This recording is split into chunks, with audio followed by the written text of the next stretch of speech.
Damai sejahtera dari Allah Bapa bagi kita semua.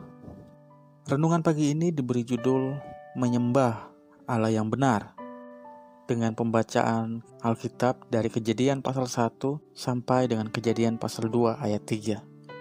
Saudara, kitab Kejadian pasal yang pertama ini mengajarkan kita siapa Allah yang benar.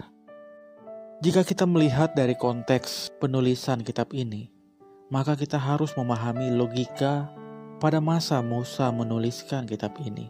Karena logika pada masa itu berbeda dengan logika kita saat ini. Itu sebabnya kita harus melihat ayat-ayat tersebut dari perspektif Musa.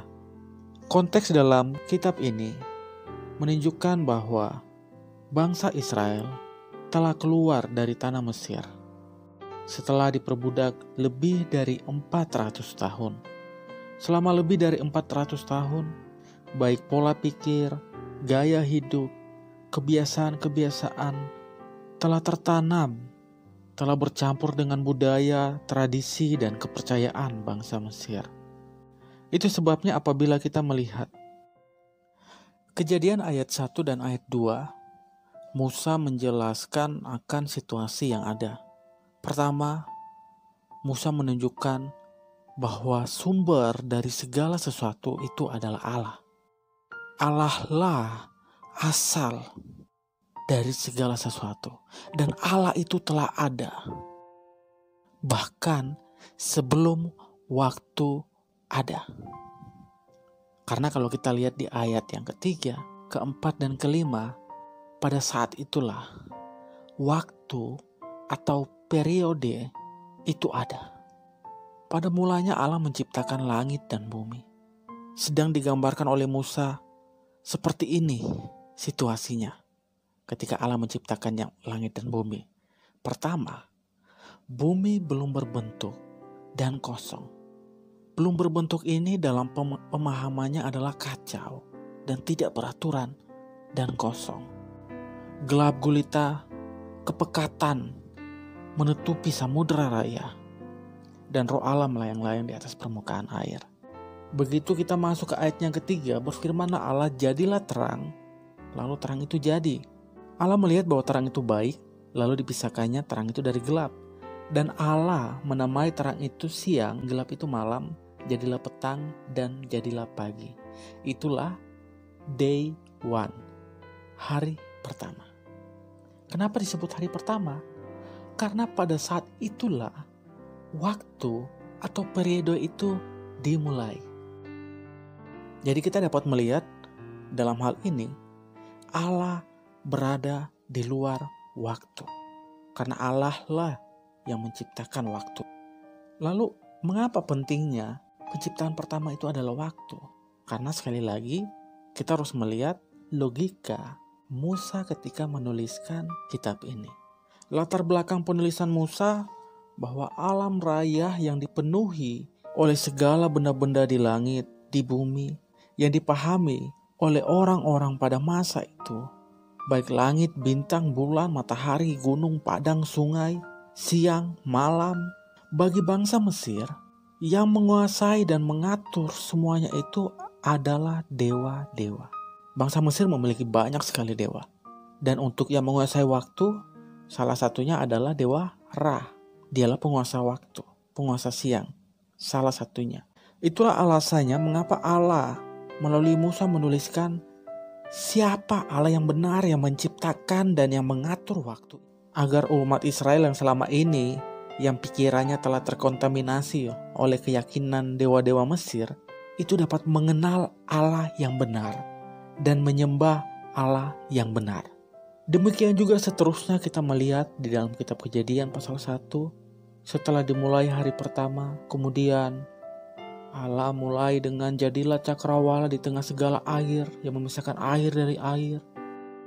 Baik penciptaan bulan, bintang, matahari, daratan, lautan, sungai, tumbuh-tumbuhan, hewan-hewan, semuanya ini menjadi pembanding dan pernyataan jelas bahwa seluruh alam diciptakan oleh Allah yang benar.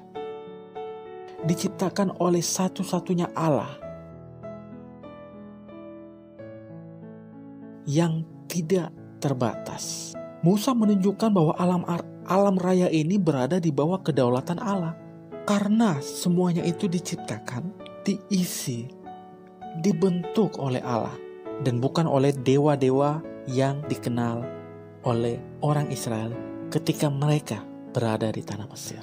Prinsipnya bagi kita orang percaya, kita dapat melihat situasi yang tak berbentuk dan kosong. Bahkan dalam kepekatan gelap sekalipun, Allah bisa membawa ciptaan yang baik. Apalagi dalam hal transformasi hidup kita. Tidak ada sesuatu atau pribadi manapun yang benar-benar memahami dan yang benar-benar ahli dalam hal mengisi kekosongan dan mentransformasi hidup kita selain Allah yang kita sembah. Allah yang kita kenal melalui putranya Tuhan Yesus Kristus. Allah kita adalah satu-satunya yang terbaik dalam memberikan kesempatan transformasi hidup bagi yang hancur hatinya, bagi yang berbeban berat, yang kelam hidupnya, yang tak berpengharapan. Ketahuilah, Allah yang berdaulat itu, Allah adalah sumber transformasi hidup kita. Allah adalah sumber perubahan radikal hidup kita.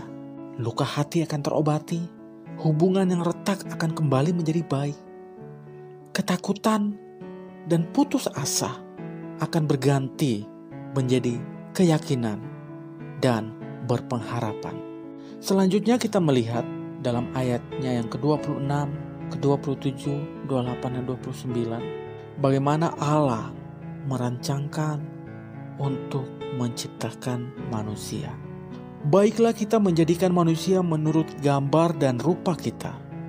Saya jadi bertanya, mengapa manusia harus diciptakan menurut gambar dan rupa dari Allah pencipta? Bukankah tumbuh-tumbuhan diciptakan menurut jenis mereka? Bukankah hewan-hewan diciptakan menurut jenis mereka, menurut tabiat mereka? Kenapa manusia tidak diciptakan menurut jenis manusia?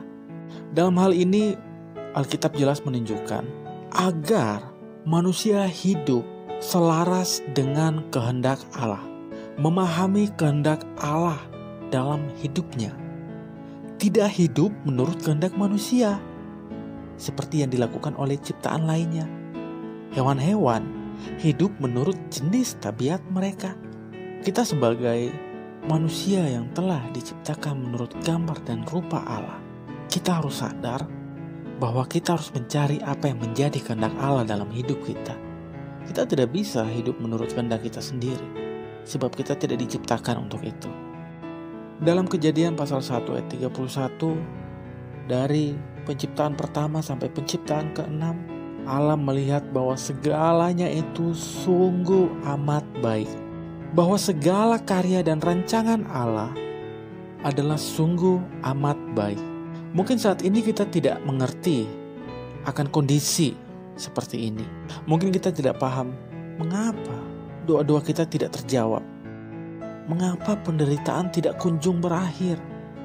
Mengapa harus mengalami kepahitan demi kepahitan? Saudara, yakinlah bahwa Allah turut bekerja dalam segala sesuatu untuk mendatangkan kebaikan bagi setiap orang yang mengasihi Dia, yang terpanggil sesuai dengan rencana Allah. Karena rencana Allah adalah kita semua masuk di dalam sabat Allah. Di dalam pasal 2 ayat 1 sampai ayat yang ketiga, sabat adalah waktu di mana kita menghususkan diri kita, memisahkan diri kita dari dunia untuk berelasi dengan Allah, berhubungan dengan Allah. Ketika kita telah ditransformasi oleh Allah menjadi ciptaan baru, ciptaan yang sungguh amat baik, yang telah diisi dengan hal-hal yang baik dari Allah, kita harus memberikan seluruh kehidupan kita sebagai sabat bagi Allah. Bahkan tubuh kita sebagai persembahan yang hidup, yang kudus dan yang berkenan. Kesimpulannya hari ini adalah, percayalah dengan iman yang teguh bahwa Allah yang kita sembah adalah Allah yang benar, Allah yang berdaulat atas alam semesta, Allah yang berkuasa, Allah yang telah menciptakan kita untuk selaras dengan kehendak-Nya. Percayalah bahwa Allah mampu mentransformasi kehidupan kita. Bukti nyata alam semesta yang kosong bisa diisi dengan ciptaan Allah yang luar biasa. Bumi yang kacau, yang tidak beraturan, Allah bisa mentransformasi menjadi sungguh amat baik. Begitu juga dengan hati kita, kehidupan kita yang kosong, yang hancur, yang tak berbentuk, yang kacau. Allah sanggup mentransformasi hidup saudara menjadi sungguh amat baik. Dalam kondisi apapun dalam hidup saudara, jangan mencari jalan lain selain datang kepada Allah yang benar, yang kita kenal melalui putranya Tuhan Yesus Kristus. Kesadaran dalam transformasi yang dikerjakan oleh Allah akan merubah pola pikir kita, akan merubah sikap hidup kita menjadi sahabat bagi Allah. Seluruh aspek hidup kita terkoneksikan dengan Allah, diberikan bagi Allah sebagai kekudusan, hidup, dan yang berkenan. Saudara, kiranya renungan pagi ini dapat menolong kita untuk dapat berpengalaman hidup dengan Allah dan merasakan perbuatan ajaib Tuhan, menikmati kasih Tuhan, mengerti dan memahami rencana Allah dalam hidup kita. Sehingga seluruh tubuh, jiwa, dan roh kita diisi oleh pengenalan akan Allah yang lebih dalam lagi, dan kita semakin dikuatkan di dalam Tuhan. Damai sejahtera dari Allah Bapa, kasih dari Tuhan Yesus Kristus, dan penyertaan yang sempurna dari Allah Roh Kudus beserta kita semua. Amin.